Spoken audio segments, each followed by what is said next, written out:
다시 한번 활짝 피어납니다. 나의 두 번째 일자리.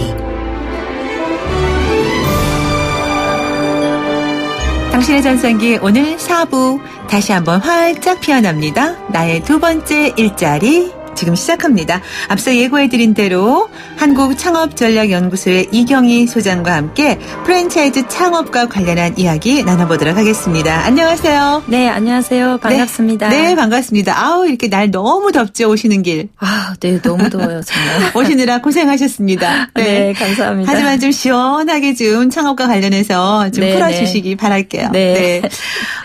소장님께서 그 창업 프랜차이즈 분야의 전문 컨설턴트로 활동하고 계시는 걸로 알고 있는데요. 네네. 네. 요즘 뭐 프랜차이즈 창업 시장은 분위기가 어떤가요? 네, 요즘 좀 많이 위축이 된 것 같아요. 네, 전체적으로 요즘 그 저녁 생활들을 많이 안 하잖아요. 네. 그래서 매출도 좀 많이 떨어졌고요. 또 이제 일부 언론에서도 좀 접하셨겠지만 일부 업종 같은 경우에는 최저임금 인상과 관련해서 단체 행동까지 나서고 있습니다. 네. 그리고 가맹점들의 이제 프랜차이즈 업계 매출이 줄어들다 보니까 가맹 본사들의 매출도 좀 줄어들고 있는데요. 근데 조금 기이한 현상도 생겨요. 예를 들면 주말에 매출이 낮으니까 주말에는 아예 영업을 안 하는데 오히려 전체적으로 매출은 줄었는데 수익성이 좀 향상되는 그런 현상도 왜 그런 걸까요? 네, 그건 이제 우리가 매출이 만일에 70만 원 올랐다, 100만 원 올랐다고 하더라도 그게 다 남는 게 아니라 거기서 원재료비가 빠지고 또 여러 가지 경비를 뺀 후에 인건비까지 빼고 남는 게 내 수익이기 때문에 오히려 영업을 매출을 좀 줄이고 인건비를 절약하는 게 오히려 수익은 약간 개선되는 그런 효과도 좀 있는 것 같고요. 여러 가지 대비를 해봤을 때 퍼센트를 따져본다면 이런 게 조금 나은 거였을 수 있다. 그래서 창업을 좀 많이 전반적으로 좀 망설이고 있기는 한데 그럼에도 불구하고 창업에 대해서 관심이 있으신 분들은 여전히 또 프랜차이즈 관련해서 또 문을 두드리고 있고요. 대신 이제 이 최저임금 인상이라고 하는 게 업종 선정이나 이런 것에는 참 반영이 많이 되는 것 같아요. 네. 요즘에 사실 이 최저임금 때문에 이제 논쟁이라고 할까요? 많이 이야기들이 되고 있잖아요. 물론 이제 여러 가지 갈등도 지금 있긴 하지만 입장에 따라 다르잖아요. 그래서 지역별로 업종별로 노동의 강도에 따라서 다르게 해야 된다 이런 얘기들도 이제 있는데 일단은 최저임금이 책정이 됐잖아요. 그로 인해서 벌어지는 일련의 그 소상공인 자영업자들 입장과 또 정말 일을 해야 하는 일을 해야 하는 그 생계를 위해서 최저의 생계비를 벌어야 하는 입장과는 물론 다를 수 있을 것 같아요. 현장에서 그런 부분에 대해서 많이 느끼시죠? 네, 많이 느끼죠. 아무래도 최저임금 인상이 되다 보니까 최근에 선호하는 업종들은 좀 가족들이 같이 할 수 있는 그런 업종들도 많이 선호를 하고요. 또 이제 우리가 이제 원팩 시스템이라고 하는데 가맹 본사에서 공급해주는 제품들이 라면 봉지 떴듯이 이렇게 좀 간편하게 조리할 수 있는 그래서 인건비를 절약할 수 있는 이런 업종들도 좀 많이 선호를 하는 경향이고요. 근데 이제 개인적으로는 사실 최저임금 인상에 대해서 좀 긍정적이에요. 고생하는 분들이 많이 버는 게 좋다 이런 생각을 가지고 있지만 실제 이제 현장에서 부딪히는 현실은 예를 들면 전 퇴직자를 많이 만나니까 퇴직자들이 1억, 2억을 투자를 했는데 문제는 안 주고 싶어서 못 주는 게 아니라 안 주는 게 아니라 못 주는 거예요. 본인의 인건비도 사실 이제 아르바이트 시급보다도 아르바이트 인건비보다 더 낮게 버는 분들이 정말 많거든요. 그만큼 이제 경제가 원활하게 안 돌아간다라는 이제 얘기로 결국은 돌아가게 되는 거예요. 경제가 활성화되면 많이 벌게 되면 또 사람들 많이 고용하게 되고 그렇게 되면은 다 좋은데 일단은 이제 좀 해법을 좀 찾았으면 좋겠습니다. 저희는 이제 연착륙도 하고 오늘 그 창업 관련한 이야기를 좀 나눠보려고 하니까 많은 분들이 이제 은퇴를 앞두고 준비하는 과정 또는 은퇴하고 나서 창업에 대해서 아무래도 많이들 관심을 갖고 계시잖아요. 특별한 기술이 없는 경우에는 더군다나. 근데 이제 일반적인 창업보다는 프랜차이즈를 해보면 좀 어떨까 하는 생각들을 많이 하시는 것 같아요. 경험이 없기 때문에. 네, 제가 요즘 깜짝 놀라는 것은 그 음식점이나 이런 걸 운영하는 그 사장님들을 보면 젊은 층이 생각보다 많이 있습니다. 네. 그래서 이전하고 좀 많이 다른데요. 네. 근데 이제 외국 같은 경우에 보면 외국의 사례를 보면 프랜차이즈는 노하우가 없고 재취업도 어려운 퇴직자들, 네. 시니어들이 상당히 선호를 하고 또 이제 정부나 이런 그런 곳에서도 사실 이제 프랜차이즈가 그런 어떤 일자리 창출이라든지 이런 쪽에 그 하나의 대안이라고 생각들을 많이 하고 있거든요. 경험이 없는 분들이 그래도 좀 쉽게 생각할 수 있는 이유는 돈만 조금 어느 정도 투자를 하면 다 알아서 해줘서 그러는 건가요? 그렇죠. 건가요? 아무래도 내가 어떤 사업을 하려면 그 사업에 대한 노하우가 필요하고 이 사업이 정말 잘 될까에 대한 의문이 있는데 프랜차이즈 같은 경우에는 아무래도 좀 어떤 검증이 되어 있는 그런 기존에 이제 점포들이 많이 있기 때문에 검증이 되어 있는 측면도 있고 또 본사에서 A부터 Z까지 다 지원을 해주기 때문에 일단 시작할 때는 수월하다. 시작하고 나서는 이제 그 사실 그 작업자의 본인의 역량이나 노력이 많이 필요하긴 한데 일단 출발이 굉장히 쉽다라는 측면에서 노하우가 없는 그런 초보자들이 많이 선호를 하는 방식입니다. 네. 그렇다고 해서 이제 뭐 아무 프랜차이즈나 뭐 다 뭐 좋은 거 있고 뭐 각양각색이겠지만 그 선택할 때도 좀 주의를 해야 하는 부분이 분명히 있을 것 같아요. 네. 아무리 내가 모르는 경험을 한다 하더라도 새롭게. 네. 업종에 대한 선택이 굉장히 중요한데요. 이 프랜차이즈 시장에서 조금 문제점 중에 하나가 너무 단기적으로 유행하는 그런 업종들이 좀 많이 있어요. 그리고 이제 장업자분들도 좀 적게 투자하고 손쉽게 운영할 수 있는 그런 업종들을 많이 찾는데 이런 업종들이 유행을 타고 단기적으로 반짝했다가 지는 경우가 많이 있거든요. 그래서 업종을 선택할 때 그런 부분들을 좀 각별히 주의하시는 게 필요할 것 같고요.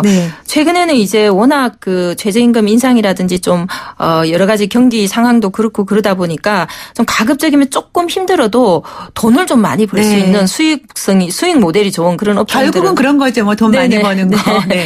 뭐 돈을 아주 많이 벌고 싶다기보다는 일단 적자가 안 나야 되니까. 그렇죠. 그래서 요즘 뭐 트렌드에 맞춰서 좀 뜨고 있는 업종들을 보면 샐러드를 중심으로 한 그런 샐러드 건강식 이런 간편 건강식 같은 것들도 좀 인기를 얻고 있고요.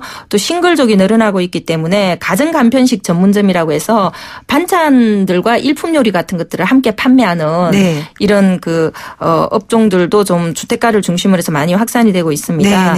또 외식에서는 에스닉 푸드가 좀 강세를 보이고 있습니다. 그래서 이전에는 에스닉이라고 하면 뭐 베트남 음식이라든지 멕시칸이나 이런 것들이 아주 특별할 때 먹는 그런 음식으로 여겨졌는데 지금은 이게 좀 대중적으로 즐길 수 있는 그런 메뉴가 되어서 많이 좀 확산이 되고 있는 추세이고요.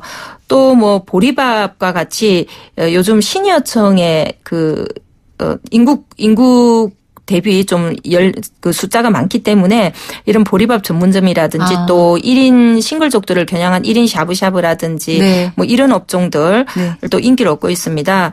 또 한편으로는 너무 이제 우리나라 그 프랜차이즈가 좀 외식업에 치중된 그런 경향이 있거든요. 그래서 아예 투자비가 적게 드는 뭐 상업용 청소 대행업이라든지 또 실내 공기 정화 사업이라든지 또 도서관 독서실 같이 약간 요즘 스마트한 독서실 이전하고 달리 카페처럼 예쁘게 꾸며서 관리 기능을 좀 강한 그런 독서실 사업이라든지 이런 쪽들도 좀 인기를 얻고 있습니다. 네, 다양한 분야의 프랜차이즈가 많이 있네요. 창업할 거리들이. 근데 이제 그렇다고 해서 다른 사람이 한다고 해서 내가 다 잘 된다는 보장도 없고 그러니까 속속들이 잘 주의 깊게 살펴봐야 할 텐데 왜냐하면 요즘에 뭐 뉴스를 봐도 창업했다가 금방 또 접는 경우도 많이 있잖아요. 그래서 그냥 하면 안 되고 뭐 뉴스라든가 이런 정보를 차근차근히 다 살피고 나서 아이템을 고민해 봐야 할 텐데 그런 부분에 있어서 좀 주의를 해야 될 부분이 있지 않을까요? 네. 여러 가지 주의할 점들이 있겠지만요. 첫 번째로 주의해야 될 점은 프랜차이즈를 시작할 때 대부분 잘 되는 점포를 보고합니다. 그러니까 어느 브랜드도 우리 뭐 아무리 잘 가르치는 학원이나 학교라고 하더라도 1등부터 꼴찌가 있잖아요. 그 브랜드나 그 업종에서 안 되는 경우들이 있는데 창업을 하시는 분들은 잘 되는 사례만 보고 나도 그냥 하기만 하면 저렇게 잘 된다고 생각하고 하는 게 그게 이제 좀 금물이라고 할 수가 있겠고요.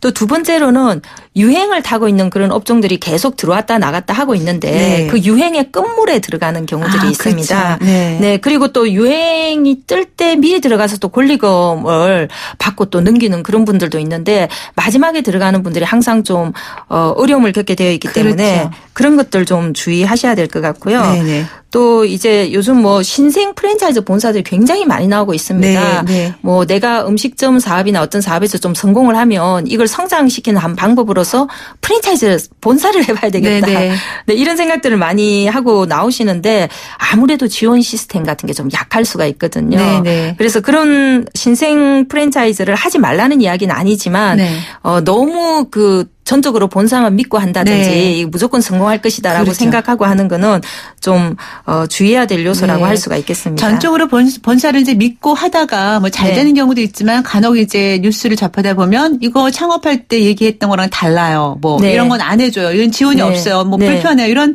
호소를 하는 분들이 있어요. 그렇기 때문에 계약할 때 무엇보다 꼼꼼하게 계약 내용을 잘 살피고 계약을 해야 하는데 그렇지 못한 경우가 잘 모르니까 그런 피해를 입지 않으려면 어떻게 해야 될까요?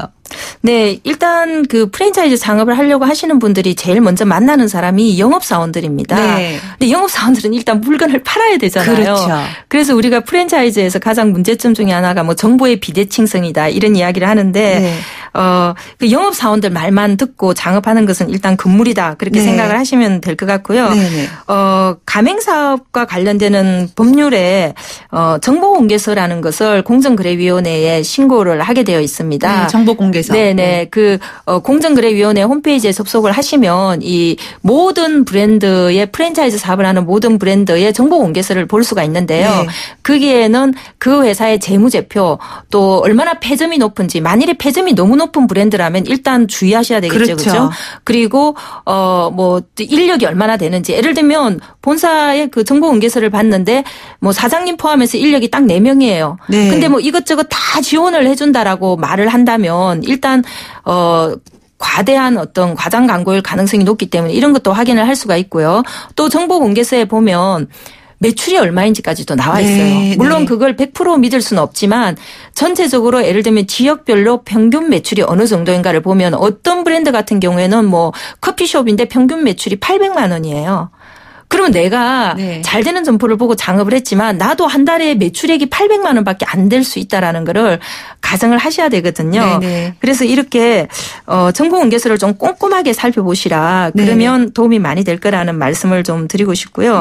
한 가지만 더 말씀을 드리면 이제 그 가맹점주가 어떤 그 계약 기간이 끝나기 전에 내가 사업을 그만둘 때 위약 조건을 달아놓은 그런 사례들이 있습니다. 계약서상에. 그러면 내가 지금 현재 매달 뭐 200만 원, 300만 원씩 적자를 보고 있어요. 그런데 아직 계약 기간이 1년 반이 남은 거죠. 근데 나는 더 이상 적자를 감당할 수가 없어서 문을 닫아야 되는데 본사가 계약서에 계약 기간 전에 문을 닫게 되면 뭐 한 달에 200만 원씩 또는 뭐 어떤 몇 개월 동안 또는 또 1년치를 위약금을 줘야 되는 이런 조항이 있는 경우가 있는데 사실은 굉장히 좀 독소적인 조항이 본사 입장에서는 권리를 다른 기회를 보호하기 위해서 만든 조항이긴 하지만 창업자 입장에서 봤을 때 요즘처럼 어려울 때는 굉장히 좀 힘든 조항이기 때문에 이런 것들 좀 꼼꼼히 살펴보는 게 좋을 것 같습니다. 그러니까 프랜차이즈 창업을 하실 경우에 이제 여러 가지 뭐 주의해야 할 것들이 많지만 특히 선택을 했다면 계약 내용을 꼼꼼히 살펴봐야 된다. 계약하기 전에. 계약하기 전에. 그래서 일단은 공정거래위원회 인터넷 사이트에 들어가서 정보공개서를 일단 확인해 보면 그 본사에 대한 정보를 어느 정도 수집할 수 있고. 거의 한 50 정도의 정보는 수집할 수가 있습니다. 그거 꼭 필요한 거고요. 그다음에 이제 계약을 하게 되면 그 조건을 꼼꼼히 따져보고 특히 이제 위약 조건 같은 것을 위약 조건 꼼꼼히 챙겨봐야죠. 챙겨보시기 바랍니다.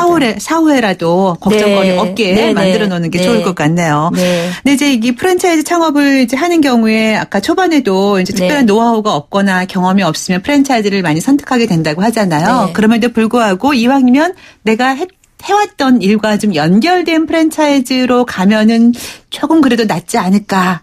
어떤가요? 실제 사례를 봤을 때. 우리 그 창업하게 되면 가장 많이 듣는 이야기가 적성에 맞는 사업을 해라 이렇게 얘기를 하는데 이 적성에 대해서 오해하시는 분들이 있어요. 어떡해요? 본인이 좋아하는 게 자기 적성으로 생각을 해요.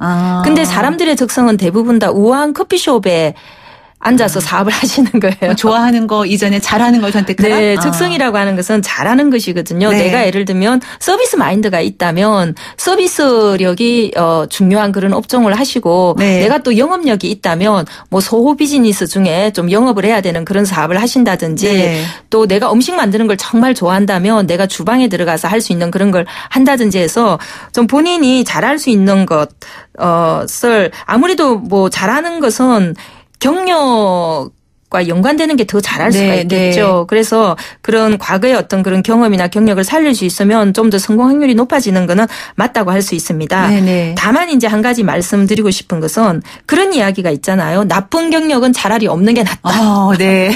뭘 일을 하는데 네, 뭘 맞는 말이에요. 본인 뜻대로 하고 사실 고객을 생각하지 않고 네. 엉망으로 하는 게 습관이 되어서 그냥 고집을 그건 잘하는 게 아니죠. 똥고집이라고 하죠. 고집을 심하게 피우거나 그러면 안 되기 때문에 네. 착각하시면 안 된다. 네. 그런 말씀 좀 드리고 바로 싶네요. 지금 하신 말씀이 네. 생각이 난 건데 네. 이제 왜냐하면 프랜차이즈 창업을 하다 보면 그간에 내가 뭐 어떤 다른 뭐 사업장을 경영하면 하던 뭐 경영자일 수 있었겠지만 대부분 네. 직장생활 하다가 이제 창업하시는 분들이 많잖아요. 갑이었던 분들. 네. 네. 그러면 직장생활 하다가 이제 창업을 하게 되면 아무래도 이제 일반 직원에서 네. 뭐 임원을 하셨던 어쨌든 간에 월급을 받던 입장에서 이제 내가 이제 월급을 주는 사장님이 되는 거잖아요. 네. 입장이 달라지는 거잖아요. 네네. 그렇기 때문에 마음가짐이 또 달라져야 될 것 같아요. 아까 네. 말씀하실 때 뭐 네. 내가 나 하는 대로 뭐 마음대로 한다 이런 게 아니라 맞습니다. 네. 어떻게 하는 게 어떤 마음을 갖고 경영을 해야 될까? 경영 마인드라고 할까요? 저희가 이제 전성기잖아요. 네. 네. 근데 대부분 이제 시니어들 네. 뭐 요즘은 뭐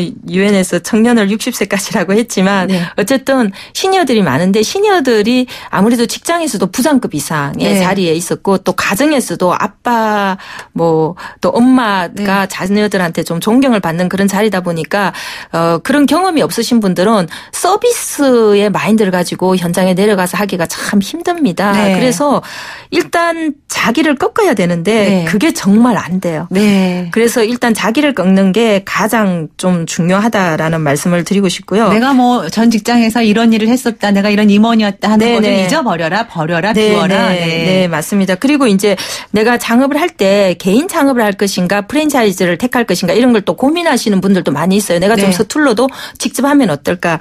근데 만일에 어떤 분이 굉장히 좀 능력이 있고 그러면 개인 창업을 하시는 것도 괜찮아요. 네. 그런데 내가 노하우가 없고 불안하면 이제 가맹 본사를 선택하게 되는데 사실 그 가맹 본사하고 가맹점은 독립재산제거든요. 네. 서로 한 회사가 아니에요. 네. 그 내가 필요한 것들을 서로 주고받는 관계이기 때문에 만일에 내가 창업을 하고 나서 안 되면 무조건 다 본사 탓을 하게 되면 그 대부분 좀 그렇게 되는 경우가 그럴 있죠. 가능성이 네네, 높아요. 가능성이 마치 높죠. 본인이 좋아서 결혼하면 괜찮은데 누구 중매를 하면 중매한 사람 그렇게 하듯이. 근데 내가 너 믿고 했는데 맞아요, 본사 맞아요. 믿고 이거 시작했는데 네. 그것이 사실은 당연히 이제 그럴 수는 있습니다. 네. 그리고 또 본사가 어느 정도는 또 책임이 있다고 할 수 있지만 그렇게 되면 본인이 할 수 있는 것조차도 안 하는 그런 상황이 발생하고 굉장히 기분이 나빠져요. 일단 네. 열심히 하고 싶은 마음이 안 생기고 그래서 그런 것들이 사업을 하는 데 있어서는 상당히 이제 방해 요인이 되기 때문에 그런 부분들에 대해서 좀 객관적으로 이성적으로 생각할 수 있는 그런 자세가 필요하다라고 할 수가 있겠습니다. 네네. 그래서 일단 처음에 창업을 할 때 본사의 도움을 많이 받지만 네. 창업하기 전에 좀 꼼꼼하게 많이 확인해 보셨으면 좋겠어요. 왜냐하면 상대적으로 조금 더 좀 좋아졌으면 하는 그런 본사도 있고 실제로 좀 굉장히 착하게 운영하는 그런 본사들도 있기 때문에 네.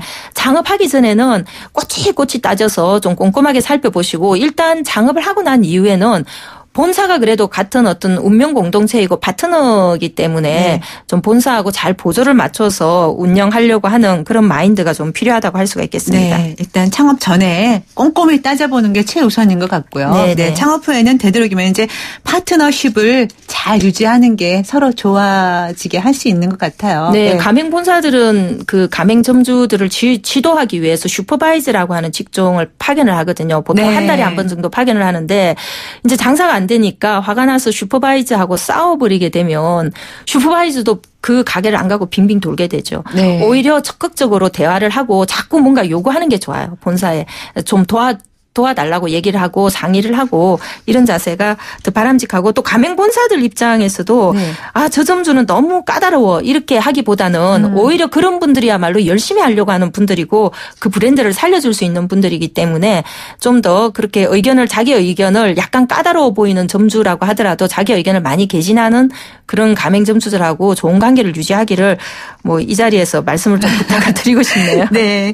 일단 이제 창업을 이제 생각하시는 분들은 프랜차이즈 창업 중에 이제 어떤 업종을 선택할 것인가. 내가 좋아하는 것보다 이왕이면 잘하는 쪽을 선택을 하시고 그다음에 그 선택을 하고 나서는 이제 그 창업이 본사가 프랜차이즈 가맹점이 어떤 곳인가를 꼼꼼히 그 정보 공개서를 통해서 인터넷 들어가서 확인을 해보시는 게 중요할 것 같고. 네, 대부분 좀 쉽게 하려고 하고 편했으면 좋겠다라고 생각하는데 네. 일단 창업을 하는 순간 그 마음부터 버리는 게 좋아요. 네. 네, 내가 좀 쉬웠으면 좋겠다, 편했으면 좋겠다. 그러니까 편하고자 하면 죽고자 하면 살 것이고 살고자 하면 죽는다라는 말이 있잖아요. 오늘 또 창업을 할 때는 네. 그냥 어렵다. 이거를 그냥 어렵다. 난 죽는다. 그렇게 각오를 하고 하시면 오히려 편해질 수가 있어요. 네. 일단 내가 본사를 믿고 했지만 이건 결국 내 일이고 네네, 내 맞습니다. 사업이니까 내가 하는 거다. 네. 우리가 법에서 자유로워지려면 법에 저항하는 게 아니라 법을 지키는 게 법에서 자유로워지는 거거든요. 네. 마찬가지로 성공하고 싶다면 그 어려움을 온몸으로 껴안고 적극적인 자세를 가지는 게 오히려 그 어려움에 봉착하지 않는 길이다. 그런 네. 마인드를 좀 가져주셨으면 좋을 것 같습니다. 네.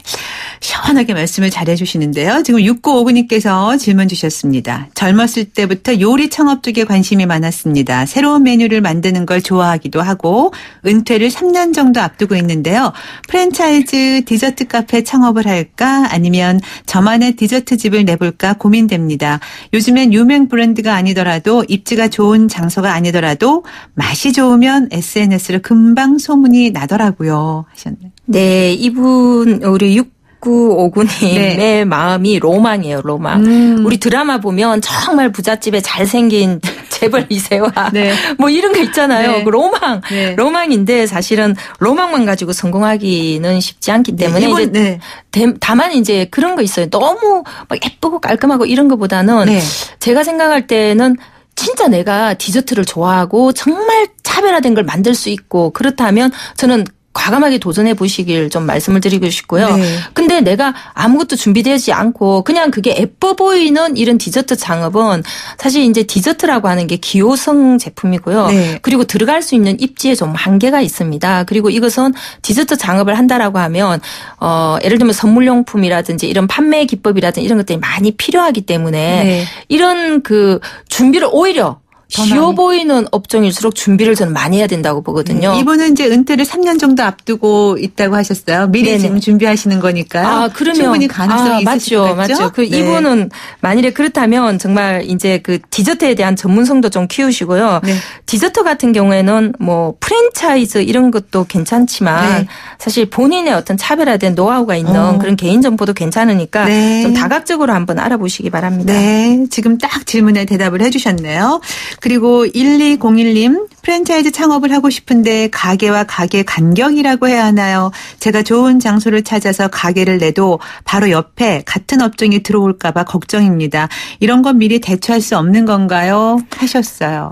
네. 이 이제 가맹본사들이 대부분 이 상권과 관련해서 사실 그동안 많은 그 갈등이 좀 있었거든요. 네. 상권을 너무 좁게 잘라줘서 갈등이 네. 많이 있었고 대부분의 가맹 본사들은 일방적으로 상권에 대해서 정의를 하고 있습니다. 그래서 내 맘대로 사실 들어가서 바꾸기는 힘든데 다만 이제 그 계약하기 전에 가맹 본사하고 계약을 할 때 단서 조항을 달 수가 있습니다. 네. 그래서 조금 더 요즘은 이제 옛날에는 그 직경 150m다, 반경 150m다 이렇게 정했지만 요즘은 다각형으로 지도에다가 아예 상권 반경을 그려주는 경우가 네. 많이 있거든요. 그래서 그 다각형으로 상권 표시를 할 때 좀 더 유리하게 협상할 수 있도록 해서 계약하기 전에 상권에 대해서 좀 충분히 이야기를 하시는 게 좋을 것 같고요.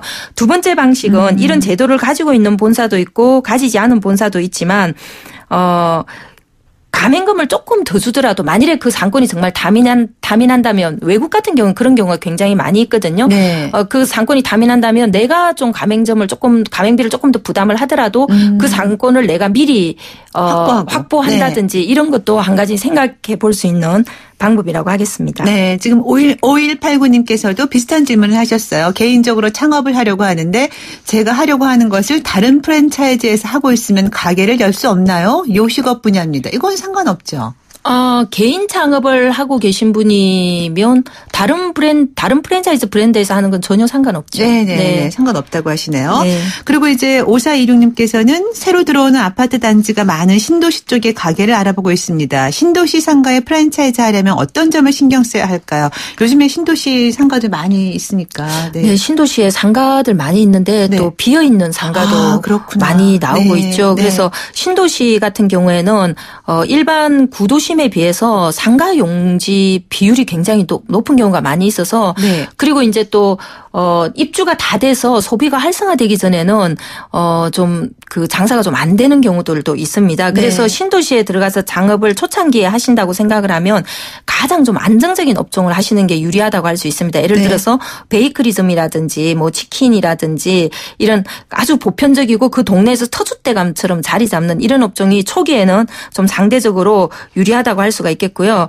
그리고 이제 지금 초기에 들어갈 때는 빈 점포들이 많이 있기 때문에 어느 자리가 좋은지를 알 수가 없어요. 네. 그래서 처음에 상가를 계약을 할 때 좋은 자리를 찾아서 들어가는 게 굉장히 중요하기 때문에 이 전체적으로 이 지역 내에서 입지 조건이 어떻게 되는가를 네. 좀 보셔야 되는데 그때 이제 그걸 좌우하는 중요한 요소 중에 하나가 네. 거기에 어떤 하나의 테넌트 샵이라고 할 수 있는 그런 아주 대표적인 예를 들면 브랜드력이 있는 그런 점포가 들어가 있는 건물이라든지 네. 또는 뭐 대형마트나 이런 곳에 인지도가 좀 가까운 곳이라든지 아니면 전철역과 좀 가깝다든지 버스 정류장과 가깝다든지 해서 처음에 입지를 잘 보고 들어가는 것이 굉장히 중요하다고 하겠습니다. 네, 오늘 이렇게 해서 프랜차이즈 창업 관련한 이야기를 나눠왔는데요. 시간이 너무 부족해서 다음 시간을 또 약속을 해야 되겠습니다. 이 자리에서 약속해 주세요. 다음에 또 한번 나와주시고요. 네, 알겠습니다. 프랜차이즈 창업뿐만이 아니라 또 창업과 관련된 이야기 또 많이 있거든요. 그렇죠? 궁금해하시는 문자가 많아요 지금. 네.